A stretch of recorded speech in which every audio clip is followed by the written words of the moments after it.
So last night, the Connecticut Sun faced off against the Atlanta Dream. Sorry, I meant the Indiana Fever faced off against the Atlanta Dream. Because I'm going to be honest here, and this was the type of game, look, where the referee is not on Indiana side, yeah. Where the Indiana Fever somehow in this game till the fourth quarter, yeah. Can the Atlanta Dream play worse than that? No. Did only one player show up for Indiana, and was that player Kelsey Mitchell? Yeah. Kelsey Mitchell absolutely was the only player who showed up for Indiana. And their second leading scorer was Odyssey Sims. Like, Bree Hall made 50% of their bench field goals. And Brittany Griner didn't even play. But I can guarantee you if Brittany Griner was on the Indiana Fever, she would have played major minutes. Stephanie White's basketball. This is what it is. This is what it is. It is DHOs. It is driving at players. It's doing something. Like, the only time that this quote-unquote offense works, and like actually works, is when the balls rotate about 3 times, and it ends up being a situation where Kelsey Mitchell ends up getting the ball off 2 or 3 rotations, gets the ball on the right wing, into a pick and roll with Aaliyah Boston where she can make that scoop lefty pass. Any other action off this offense leads to a difficult shot. And we're watching Aerial Powers ISOs in the playoffs. We are watching Odyssey Sims Aerial Powers ISOs. I literally said this coming into the game. If we start using Aaliyah Boston as this post-up player, we're going to lose. And because I said it, and I was like, if you try to use Aaliyah Boston like she's Bree Jones, we'll lose because she's not as good at being Bree Jones as Bree Jones is at being Bree Jones. And we saw early on in that game, in the first quarter, especially when the Fever broke out that early lead, Aaliyah was being used a bit as a hub. She was used as a hub. She got a couple of nice post-up baskets, but they were tough shots. The Fever were in control. The Fever were pushing the pace. If nothing else, because the Atlanta Dream were missing open layups. But the Indiana Fever were in complete control that game early. They were absolutely in complete control. The problem is that this Indiana Fever team cannot generate easy buckets anymore. And that is just how they play. And by the way, the Atlanta Dream, you might be saying, oh, but they're good at dragging the Fever down. But like the Fever do it to themselves. It's one thing if the Dream were causing that. If the Dream being overly physical was causing that. It's another thing when, unless the Indiana Fever are playing as a team who don't want to be there, like the Mystics, like the Sky, like the Lynx when they were just checked out, they don't put up points and they don't get easy shots. Like there are games where Kelsey Mitchell goes nuclear, and that's just Kelsey Mitchell being Kelsey Mitchell. Like Kelsey Mitchell is the best scoring guard in this league. There is nobody that can score more with less than Kelsey Mitchell. Like, it's kind of scary how she can just kind of score from nothing. But at the end of the day, the Indiana Fever have been playing this style of play since the start of the year. There was a slight spell where it looked to be changing. And that was the second half against the Atlanta Dream, the Fever blew them out. The Dallas Wings game, and then the Connecticut Sun full court pressed Caitlin Clark, and they went away from it.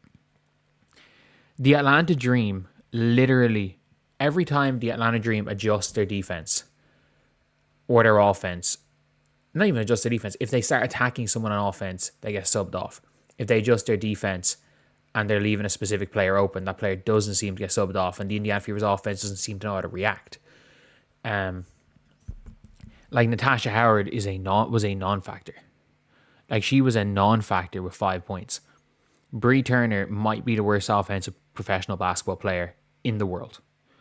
Like I actually don't know of a worse offensive pro basketball player in all of basketball. And again, I coach in one of the lower levels of pro basketball in the world. I haven't seen an offensive player worse than Bree Turner that gets minutes, and that includes the dudes that are playing as amateurs on semi-pro teams. The guys are just there because they grew up in the club. I don't think I've seen a worse offensive player than Bree Turner. Like, she's airballing middies. Like, she's not even hitting the rim on mid. Like, I like Bree Turner's effort. I like Bree Turner's defense. I thought she did a good job on Jordan Canada. I like her versatility on the defensive end. She literally the whole offense goes bad when Bree Turner's on the floor. It's not just her offense goes bad. The whole offense goes bad. But it's the problem when every single player other than Bree Hall and Michaela Timpson are a minus. They were down 20 at one stage. The Fever don't have it in them to score the points needed to win these games. And the style of play that Stephanie White wants to play, you are going to win. You are going to score points despite Stephanie White as a coach. Like, look, I actually think Stephanie White's a good basketball coach because I think she's really good in a way that she can turn a game into a grinded out game. And the Fever do not have the personnel to win a grinded out game. Like we saw last year with the Connecticut Sun, how annoying that team was. Because yes, they had Bree Jones, yes, they had Dwana Bonner, yes, they had Marina Mabry, yes, they had Dijane, yes, they had AT. All players who are capable of playing in interesting, fun systems play this grinded out basketball. We don't care. We're only going to score 75 points, but it doesn't matter because you're only going to score 70. And the Indiana Fever have been grinding out wins like that. But it's bad for the game of basketball that people are watching, in my opinion, the most boring team in the WNBA. Like, at least even the wings are more interesting than this. Because at least Zaza and JJ Quinterly just go meep meep and just run and do mad shit. The Sky are worse to watch. The Sky are definitely worse to watch, but they're far from boring because it's sometimes hard to look away from a car crash. The Valks are more fun to watch. The Atlanta Dream. Why is a team that employs Brittany Griner and Bree Jones more fun to watch than the Fever? But this just summed it all up. The Atlanta Dream realized that the Fever were trying to drag them into a gritty game. So what did they do? They played Brittany Griner 7 minutes. You're like, okay, you're going to leave Naz Hillman open for 3 the entire game? Naz, go shoot your threes. Ryan, go shoot your threes. Alicia, go shoot all the threes you want. Like, Maya Caldwell was an athlete. The Fever were trying, Fever pushed the pace early, whatever, but like the Fever were actively trying to stop the Dream, and the way the Fever were playing, it was just tough shots. They were making the Dream take tough shots.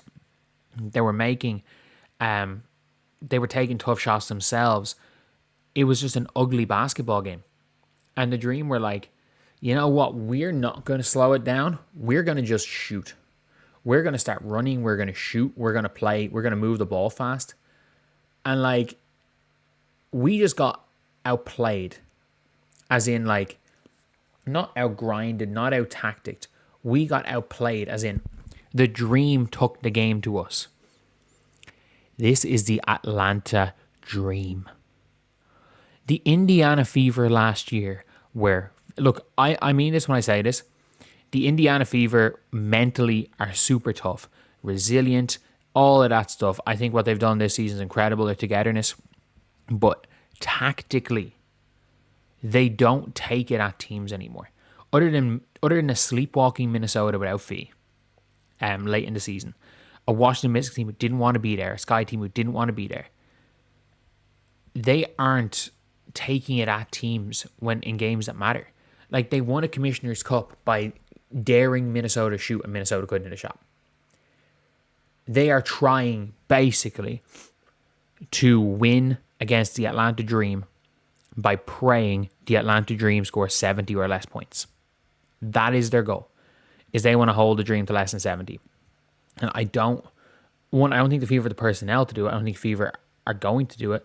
And look, I want to give credit where credit is due to Stephanie White, what she has done to the Indiana Fever's defense. The way the Indiana Fever defend is incredibly good compared to last year. The defense is top-notch. But we're not watching the Indiana Fever to watch them score 68 points in a game.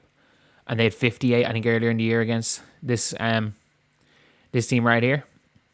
Like, if you look at the way the Indiana Fever have been playing, like you guys have seen, I'm literally falling asleep watching some of these games that are on at night. And look, this is just my personal opinion. I actually don't think Stephanie White's a bad coach, nor do I think Stephanie White's going to be fired, and nor do I think she should be fired. You're not going to fire a coach after the season she's had. You just don't. Like, you look at, like, late in the season, they had 83. They had 94 against the Mystics team, didn't want to be there. Same with the Sky. They had 79. Then they had 63 against the Valks. They won with 76. This was a great game, in fairness, against the Storm. 84 against the Lynx. 90, but it was basically all in garbage. A lot of it was in garbage time. This was an overtime game where Kelsey Mitchell had the game for life. Mystics only 84. Only 80 against the Wings. Sky 60 against the Mercury. They lost to the Sparks with 91. Don't play defense. 78 in a win. 88. Fair enough. This was an exceptional game. This was just like, there were games where I was like, this was Stephanie White masterclass. But you're looking at, there are spells when they went on that win streak. We are like, okay, yeah, the 5-game win streak where they're scoring a bit. But like, they had a lot of games. 61 against the Valks with Caitlin. Then they went and had 60 and a half. Like, they had 61 in this whole game with Caitlin, playing slow Steph White ball. Then at halftime, they decided to play Caitlin Clark basketball, and they scored 60 in the second half of this game against a better defensive team. They scored 60 in the first half of this game. And it's like, it's not about the personnel. It's about the play style. And I understand you've got to flip up your play style depending on your personnel. But they try. Their A game is to play this bullshit, grinded out style, even with Caitlin Clark. And you can hear it from Caitlin's interviews. Like, Caitlin literally said in an interview, she was like, I have to start pushing the floor, and I have to just stop conceding and not pushing the floor. Like, Caitlin Clark literally wants to run every single possession. So it's not people saying, oh, you should be pushing the floor, and her saying, no, I don't want to push the floor. If that's the case, someone's gotten into her head and fucked her, like Gino and Yukon Mafia got into Paige's head about efficiency and completely fucked her, to the extent where Gino is like, Paige, take over the game. Like, she became too extreme in that. But yeah, it's just bad to watch. Like, it's horrible basketball to watch. It is. Like, don't let people show fucking spreadsheets. Be like, look at their pace compared to last year. Watch the games. Watch the games.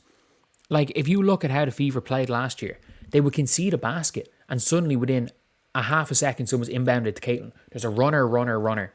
They go fast, and they score. And if they don't score, they get the ball back to Caitlin, run a pick and roll, run some actions. And if they don't get anything on the first action, the ball gets back to Caitlin Clark, and they run another pick and roll.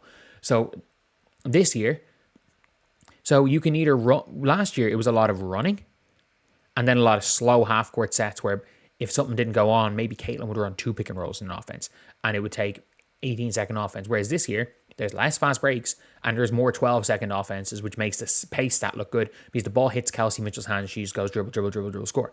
And I mean this, no one can really guard Kelsey Mitchell at this stage of the year.